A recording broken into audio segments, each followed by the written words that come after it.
says, "For unto us a child is born, unto us a son is given, and the government shall be upon his shoulders." And then he says something strange. His name shall be called Wonderful, Counselor, the Mighty God, the Everlasting Father, the Prince of Peace. And we think, oh my, what is all that about? Someone get me, I want to share with you a little bit about the sacrifice. Because how many know that without the shedding of blood, there is no remission of sin. Until you come to a born-again experience where the blood is applied in your life and you have accepted that sacrifice as your Savior, that saving grace, then after that, before that, nothing works. And so let's look at the idea of what happened here. Pastor Grace, get me 1 Corinthians chapter 15 and Romans chapter 5. Let's start right there. 1 Corinthians 15:22, if you want to turn. Give you just a moment to get your scriptures. Without the shedding of blood, there's no remission of sin. That's what it says. So there has to be then something that will remit sin. Something has to die. Now, why would it have to die? You got Romans, which one you got? This is, you want Romans first? Or No, it don't matter. Which one you got? 1 Corinthians chapter 15, verse 20. 22. Verse 22. Verse 22. Read that for me. For as in Adam all died. Hold on right there. I don't want to go any farther because that's a different subject. What did he say? In Adam, all died. Whoever Adam was, whatever Adam was, all of that stuff, what he did do was brought death. Read Romans 5.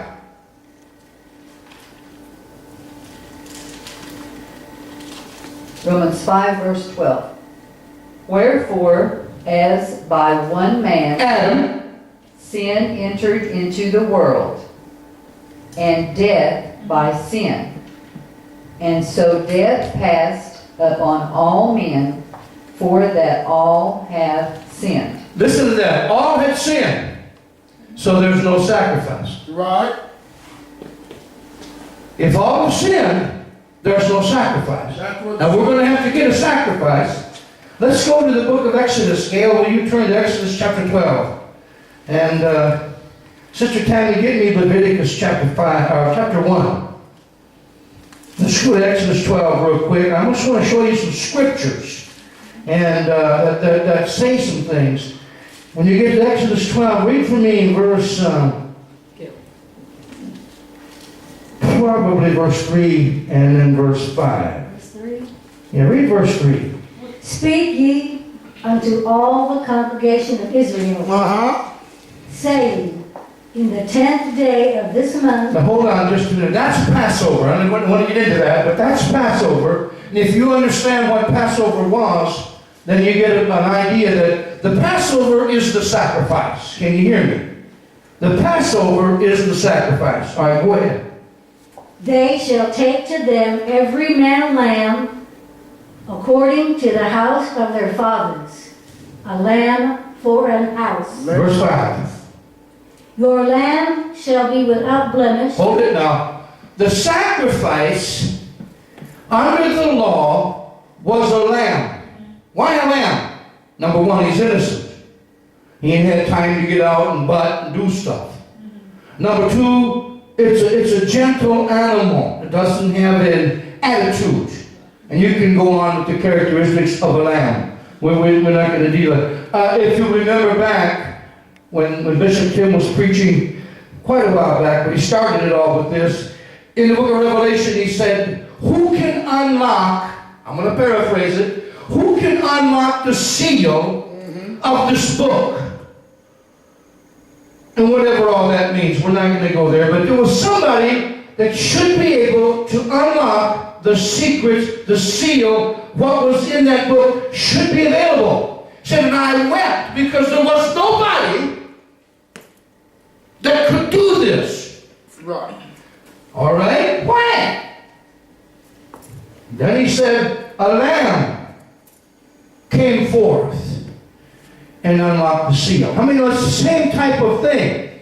You see, a sacrifice, the lamb had to be without blemish.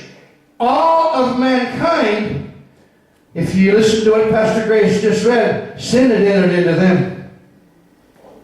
Everybody say flawed. Flawed.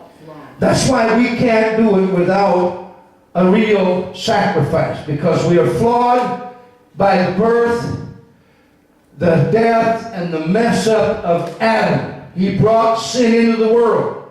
I'm going to make a bold statement. It wasn't my fault. Nor was it yours. But we fell under the curse of death by one man. Now, the lamb has to be without blemish, spotless. Read on. A male of the first year, ye shall take it out from the sheep or from the goats. I want to leave that alone, but most churches don't allow the goats. And Moses did. Read for me Leviticus 1. And the Lord called unto Moses, and spake unto him out of the tabernacle of the congregation, saying,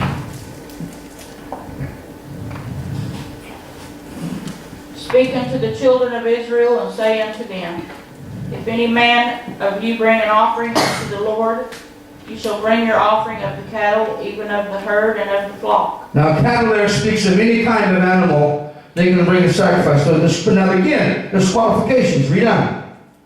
If his offering be a burnt sacrifice of the herd, let him offer a male without blemish. There it is, a male without blemish. Read on. He shall offer it of his own voluntary will All right. at the door of the tabernacle of the congregation before the Lord. And read verse 4. And he shall put his hand upon the head of the burnt offering, and it shall be accepted for him to make atonement for him. So the sacrifice, if it was a male, now ladies, you have to understand that he's not even dealing with what we have today, political correctness and all that crazy stuff. He's dealing with the idea that females are able to reproduce. You don't need as many males as you need females. And that's all he's talking about there. And so you had to have a male that got rid of them. But if you're going to give it to God, it had to be your best one. Couldn't just slop something through. So you had to have a male without blemish, without spot. The first of the flock, the best of the best of the best. How many know they call Jesus the Lamb of God? And so we begin to see here that there's no human qualified to be the atonement for man. See, the law that you see there in Leviticus and in Exodus, if you go to 1 Corinthians 10 and 11 or 11 and 10 or 7 and 10, wherever it is, it was an example. Yeah. For us to whom the end of an age has come. Right. And while we as a nation, non-Jewish nation, are not under the law, and we're never bound to it in the beginning, that'll just mess up everybody's Christian faith, but it's the truth. We are yet to see that law as an example. So that when we see the sacrifice, 1 Corinthians also says Christ is our Passover. Now when we see the sacrifice, which is Jesus Christ, he has to be a lamb without spot, without blemish, first among many brethren. You heard Bishop preach over in Hebrews here a while back. Jesus Christ is the first born among many brethren. Yeah. The word begotten is the son of the issue, or that chosen one that you produce the line after. Right. And so we have Jesus. He's the sacrifice. Now last Sunday you saw how God and Jesus are the same being by the Spirit. I call this message spitting image. One way it works is this way. If you've seen me, and you've seen my son Greg and my grandson Zion, if you look at our childhood pictures, you can't tell the difference. If you look at the DNA, it's such a small difference. It denotes father and grandson, or denotes brother and little brother. You can't hardly tell. And if you look at us, now that I'm older, yes, but if you look at us in our youth, couldn't tell one from the other. But how many know one functions as a father? One functions as a son. One functions as a grandfather. They're all Parson. They're all the same blood. I couldn't be a Powell or a Hake or a Miller or a whatever. Why? Because God made a DNA pattern. And when He made Jesus, He did the same thing. You see, with all mankind under the curse of death, there is no sacrifice. And He says, without the shedding of blood, there is no remission of sin. You cannot get rid of it. You cannot have a redeeming factor unless you have a sacrifice. And no man qualifies. Right. No man could open the book. Right. Because they did not qualify. I don't care how great Moses was, a prophet. Shall the Lord your God raise up like to me, Moses said. Him shall the people hear. Him shall the people follow. He's speaking of Jesus Christ over in Deuteronomy. Yes. And so we see then Elijah, Elisha, Enoch, great men of God. Come on down to our time. Billy Graham, some of them, great men of God, all under the Adamic curse of death. None can be the sacrifice. Right. And God saw this. Now Jeremiah tells us just about the end of the Old Testament. He says, the harvest is past. The summer is gone. And we're not saved. That's not good. Malachi ends it by saying, we didn't make it. And I'm going to send Elijah the prophet and turn the hearts of the children. You can read all of that. So that brings us 420 years later to the New Testament. During this time, God has had 6,000 years or more to deal with Israel. And since Israel is not saved, the rest of the nations can't be either, because Israel was supposed to be the light to all the nations. Right. And I don't want to get into all the complicated stuff there, but because I want to keep it simple. By the time we get to the New Testament, there's no sacrifice. We're in trouble. Rome was taken over, the earth is at its lowest point, and God says, okay, I'm going to bring the sacrifice myself. The God of the Old Testament is spirit. If you read John chapter, let me turn there because I want to stay with the scriptures also. Take my time a little. I really wanted to preach this, but I want to, Lord says teach, and I want to teach this a little bit. Turn to John chapter 3. I'm sorry, John chapter 4. And read just one verse, but you can, Brother Bishop Tim's ministered this before. John 4:24. Anybody can see what it says? God is a spirit. And actually, that's King James. The original Greek is God is spirit. Period. God is spirit. How many know that a spirit, now I'm going to do something silly. I'm going to hand this knife. Would you pick it up from me? You'll know what's going to happen. I'm going to hand this knife to a spirit. Broke my knife. Figured that would happen.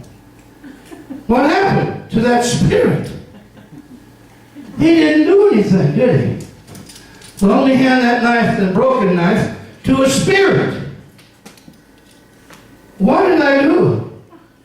Put it in a body, didn't we?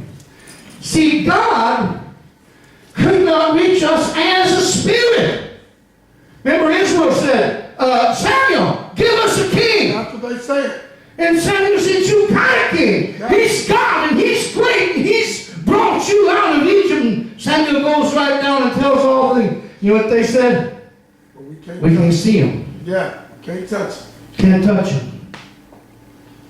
We want one that we can see, we can touch. It's like all the other ones in the world. Samuel said, if he's just like all the other ones in the world, he'll have death, destruction, taxes. Never mind. I ain't going to mention no political names of today.